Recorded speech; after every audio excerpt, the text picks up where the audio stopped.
Movie ఢిల్లీలో start అవుతుంది. Central minister Nitin శర్మకి తన బర్త్డే రోజే డెత్ డే అవుతుందని ఒక బెదిరింపు కాల్ వస్తుంది. దాంతో నితిన్ శర్మ శంకర్ వరప్రసాద్ ని పిలిపిస్తాడు. అలా ఎంటర్ అయిన శంకర్ వరప్రసాద్ ఎముడైనా నీ దగ్గరికి రావాలంటే నా పర్మిషన్ తీసుకొని రావాలని చెప్పి నితిన్ శర్మని తను వెళ్లాల్సిన మీటింగ్స్ కి తీసుకెళ్తాడు. అదే టైంలో బెదిరించిన వాళ్ళు నితిన్ శర్మపై అటాక్ చేసి వాళ్ళందరినీ కిడ్నాప్ చేస్తారు. కరెక్ట్ గా నితిన్ శర్మని షూట్ చేసే సమయంలో శంకర్ వరప్రసాద్ వెళ్లి నితిన్ శర్మని కాపాడి తీసుకొస్తాడు. అలా ఆ రోజు నితిన్ శర్మ బర్త్డేని చాలా గ్రాండ్ గా సెలబ్రేట్ చేసుకుంటుంటే శంకర్ వరప్రసాద్ మాత్రం అక్కడుండే చిన్న పిల్లల్ని చూస్తూ డల్ గా కూర్చొని ఉంటాడు. అప్పుడే సెంట్రల్ మినిస్టర్ వచ్చి అందరూ చాలా ఆనందంగా ఉన్నారు, నువ్వు మాత్రం ఎందుకు అలా ఉన్న ప్రసాద్ అని చెప్పి అడగడంతో తనకు ఆల్రెడీ పెళ్ళైందని శశిరేఖ తన భార్య అని చెప్పి చెప్తాడు. అప్పుడే మినిస్టర్ ఎవరు ఇండియాలోని టాప్ బిజినెస్ మ్యాన్ అయినా శశిరేఖ నీ భార్యనా అని చెప్పి అసలు ఏమైందని చెప్పి అడుగుతాడు. అప్పుడే శంకర్ తన ఫ్లాష్ బ్యాక్ ను చెప్పడం స్టార్ట్ చేస్తాడు. వరప్రసాద్ ఒక ఇంటెలిజెంట్ ఆఫీసర్ దగ్గర అసిస్టెంట్ గా పనిచేసేటప్పుడు ఆ ఆఫీసర్ వరప్రసాద్ ని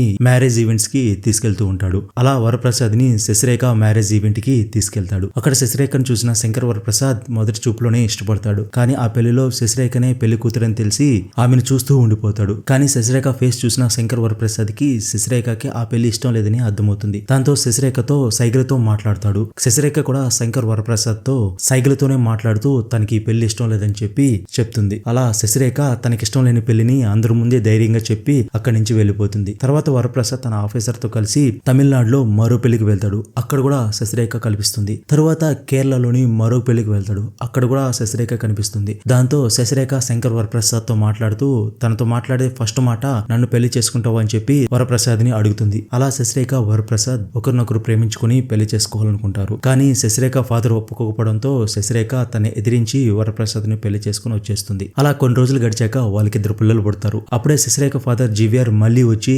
శశిరేఖకున్న టాలెంట్ తన చదువు ఇలా 4 గోడల మధ్య వేస్ట్ కాకూడదని చెప్పి తనని తీసుకెళ్లాలనుకుంటాడు. వరప్రసాద్ ని కూడా ఒప్పించి ఇద్దరిని తీసుకెళ్తాడు. మొదట్లో వరప్రసాద్ ని వాళ్ళ కంపెనీకి సీఈఓగా కూర్చొని పెడతాడు. తర్వాత అక్కడి నుంచి తీసుకొచ్చి ఇంటి పనులు చూసుకోమంటాడు. అక్కడి నుంచి ఇంకా తక్కువ చేస్తాడు. అలా వరప్రసాద్ ని తక్కువ చేస్తూ వాళ్ళ ఇంట్లో పనివాడుగా చేస్తాడు. అలాగే శశిరేఖకి వరప్రసాద్ తో కలిసే టైం లేకుండా చేస్తాడు. ఇదంతా అర్థం చేసుకున్న వరప్రసాద్ ఇదంతా ఒక ప్లాన్ అని చెప్పి శశిరేఖకి అర్థమయ్యేలా చెప్పాలనుకుంటాడు. కానీ అప్పటికే వరప్రసాద్ కి ఏం పని లేదని ఫీలింగ్ లో ఉన్న శశిరేఖ వరప్రసాద్ తో మాట్లాడడానికి ఇష్టపడదు. అలా శశిరేఖకి వరప్రసాద్ కి మధ్య డిస్కషన్ జరుగుతున్నప్పుడు శశిరేఖ ఫాదర్ జీవీఆర్ వస్తాడు. కోపంలో ఉన్న వరప్రసాద్ జీవీఆర్ పైన చేసుకుంటాడు. దాంతో శశిరేఖ వరప్రసాద్ కి డైవర్స్ ఇచ్చేస్తుంది. అలాగే శశిరేఖ తన ఫాదర్ జీవీఆర్ కలిసి వాళ్ళ పిల్లలకి తన ఫాదర్ ఒక బ్యాడ్ బాయ్ అని వాళ్ళని ఎప్పుడు కొడుతుండేవాడు అని చెప్పి పిల్లల మనసులో ఫాదర్ పై బ్యాడ్ ఒపీనియన్ క్రియేట్ చేస్తారు. దాంతో పిల్లలు కూడా వాళ్ళ ఫాదర్ ని చూడడానికి ఇష్టపడరు. అలా జరిగిందంతా శంకర్ వరప్రసాద్ సెంట్రల్ మినిస్టర్ కి చెప్పి మీరు ఒక 1 మంత్ సెలవులు ఇస్తే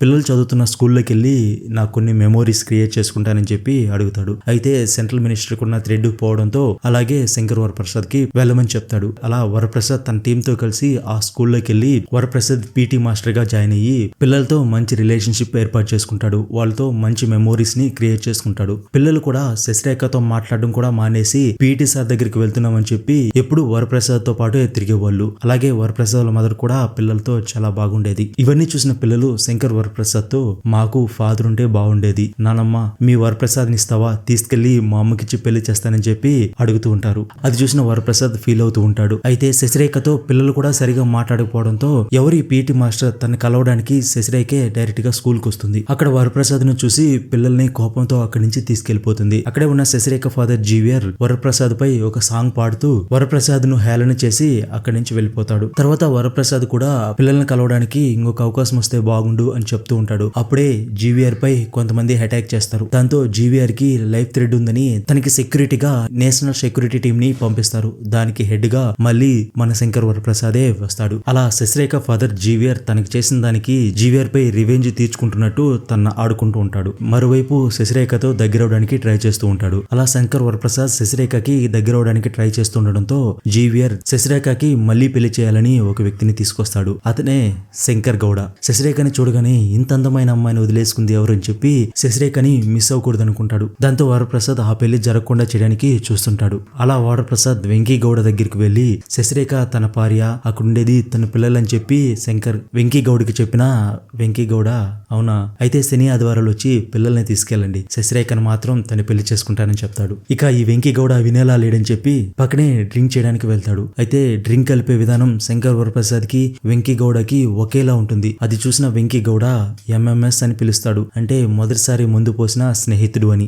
నాకు మొదటిసారి ముందు పోసిన స్నేహితుడివి నువ్వే. నేను ఈ రోజు ఈ రేంజ్ లో ఉండడానికి కారణం కూడా నువ్వే నా ఫ్రెండ్. మీ వైఫ్ అంటే ఈ రోజు నుంచి శశిరేఖ నా వదినని చెప్పి వెంకీ గౌడ అక్కడి నుంచి వెళ్ళిపోతాడు. అప్పుడే వరప్రసాద్ వాళ్ళ మదరు అక్కడికి వచ్చి శశిరేఖతో మాట్లాడుతూ తనకు కావాల్సిన పికిల్ తెచ్చి శశిరేఖకిచ్చి అక్కడి నుంచి వెళ్ళిపోతూ ఉంటుంది. దాంతో శశిరేఖ ఇక్కడికి వచ్చావంటే మీ కొడుకు గురించి మాట్లాడడానికి అనుకున్నా, కానీ నువ్వేం మాట్లాడకుండా వెళ్ళిపోతున్నావు అని చెప్పి అడగడంతో భార్యాభర్తల మధ్య గొడవలు వస్తూ ఉంటాయి. కానీ వాళ్ళ మధ్య ఎప్పుడు మూడో వ్యక్తి రాకూడదని చెప్పి అక్కడి నుంచి వెళ్ళిపోతుంది. అలాగే శంకర్ వరప్రసాద్ కూడా ఈ అటాక్ గురించి ఎంక్వైరీ చేస్తూ ఈ అటాక్ లో దొరికిన గన్లు బుల్లెట్లు పోలీస్ స్టేషన్ లో సీజ్ అయినవి కాబట్టి పోలీసులోనే ఎవరో వీళ్ళకి సపోర్ట్ చేస్తున్నారని చెప్పి వాళ్ళెవరో తెలుసుకోవడానికి పోలీసులందరికీ మీటింగ్ పెట్టి వాళ్ళకు ఒక రాంగ్ అడ్రస్ ఇచ్చి డైవర్ట్ చేస్తాడు. ఎవరైతే ఆ అడ్రస్ కి వెళ్తాడో ఆ పోలీస్ ఆఫీసరే అతనికి హెల్ప్ చేసేది, అతన్ని పట్టుకోరమ్మంటారు. అలాగే జీవీఆర్ పై అటాక్ చేసింది ఒక సస్పెండెడ్ పోలీస్ ఆఫీసర్. అతనికి హెల్ప్ చేస్తున్నది తన ఫ్రెండ్ అయిన ఇంకొక పోలీస్ ఆఫీసర్. కాబట్టి అతనికి హెల్ప్ చేస్తున్న ఆ police officer Shankar Varaprasad divert చేయడానికి ఇచ్చిన ఆ రాంగ్ అడ్రస్ కి వెళ్తాడు. దాంతో వరప్రసాద్ టీం వెళ్ళి అతన్ని పట్టుకొని ఎవరు ఇదంతా చేస్తున్నది, ఎందుకు అక్కడికి వెళ్ళావని చెప్పి అడిగితే అసలు ఎందుకు జీవీఆర్ పై తన ఫ్రెండ్ అటాక్ చేయాలనుకున్నాడో చెప్తాడు. యాక్చువల్ గా తన ఫ్రెండ్ ఒక సస్పెండెడ్ పోలీస్ ఆఫీసర్. తన అటాక్ చేయాలనుకునేది జీవీఆర్ పైన కాదు, తన చంపాలనుకునేది శశిరేఖని తన పిల్లల్ని అని చెప్తాడు. తన ఫ్రెండ్ కూడా ఒక పోలీస్ ఆఫీసర్. తనకు ఒక తమ్ముడు ఉండేవాడు. తనకి తన తమ్ముడు అంటే చాలా ఇష్టం. కానీ తన తమ్ముడు ఒక అమ్మాయిని అత్యాచారం చేసి స్టేషన్ లో ఇరుక్కుంటాడు. దాంతో పోలీసులపై ప్రెజర్ రావడంతో తనని ఎన్కౌంటర్ చేసి చంపాలనుకుంటారు. కానీ తను తన ఫ్రెండ్ కలిసి అతన్ని తప్పించాలనుకుంటారు. అలా అతన్ని తప్పించుకుని తీసుకెళ్లే టైంలో వాళ్ళ బండిలో పెట్రోల్ అయిపోతుంది. పక్కనే శశిరేఖ వాళ్ళ పిల్లలు ఉంటారు. వాళ్ళ కార్లోకి ఎక్కి వాళ్ళ మదర్ కి బాగాలేదు, సీరియస్ గా ఉందని చెప్పి హెల్ప్ చేయమని చెప్పి అడుగుతారు. అయితే అదే టైంలో వాళ్ళ చేతిలో ఉండే న్యూస్ పేపర్ చూసి ఆ న్యూస్ పేపర్ లో అతని ఫోటో చూస్తారు. దాంతో ఇతను ఒక క్రిమినల్ అని చెప్పి అర్థం చేసుకుని శశిరేఖ తన సెక్యూరిటీని పిలిచి వాళ్ళని పోలీసులకి పట్టిస్తుంది. అలా అతన్ని పోలీసులు ఎన్కౌంటర్ చేసి చంపేస్తారు. దాంతో తన తమ్ముడిని తప్పించినందుకు తనని సస్పెండ్ చేసి జైల్లో ఉంచుతారు. జైలు నుంచి బయటకు రాగానే జీవీఆర్ పై అటాక్ చేస్తారు. యాక్చువల్ గా ఆ రోజు అటాక్ చేసింది శశిరేఖపై. కానీ ఆ రోజు శశిరేఖ తన ప్లాన్ ని క్యాన్సిల్ చేసుకుని తన ఫాదర్ అయిన జీవీఆర్ ని పంపించుంటుంది. కానీ మా ఫ్రెండ్ ఈసారి తప్పుడు, ఈ టైంకే ఆల్రెడీ అటాక్ చేస్తుంటాడు. ఈసారి శశిరేఖ తన పిల్లలు మిస్ అయ్యే అవకాశమే లేదంటాడు. దాంతో శంకర్ వరప్రసాద్ అక్కడికి వెళ్లేసరికి ఆల్రెడీ అటాక్ చేస్తుంటాడు. కానీ కరెక్ట్ టైంకి శంకర్ వరప్రసాద్ వెళ్లి వాళ్ళందరినీ సేవ్ చేస్తాడు. అప్పుడే మరోవైపు శంకర్ వరప్రసాద్ వాళ్ళ అమ్మపై కూడా అటాక్ చేస్తుంటారు. కాకపోతే అక్కడికి మన వెంకీ గౌడ వెళ్లి వాళ్ళ అమ్మని సేవ్ చేస్తాడు. అలా పిల్లల్ని శశిరేఖని వాళ్ళ ఫాదర్ ని సేవ్ చేసి అక్కడి నుంచి వెళ్లిపోయేటప్పుడు వరప్రసాద్ తో పాటు శశిరేఖ పిల్లలు కూడా వరప్రసాద్ తో పాటు వెళ్ళిపోతారు. కట్ చేస్తే నితిన్ శర్మ వచ్చి వరప్రసాద్ వాళ్ళ ఇంట్లో చూసేసరికి శశిరేఖ జీవీఆర్ వరప్రసాద్ వాళ్ళ ఇంట్లో పనిచేస్తూ ఉంటారు. అలా మూవీ ఎండ్ అవుతుంది.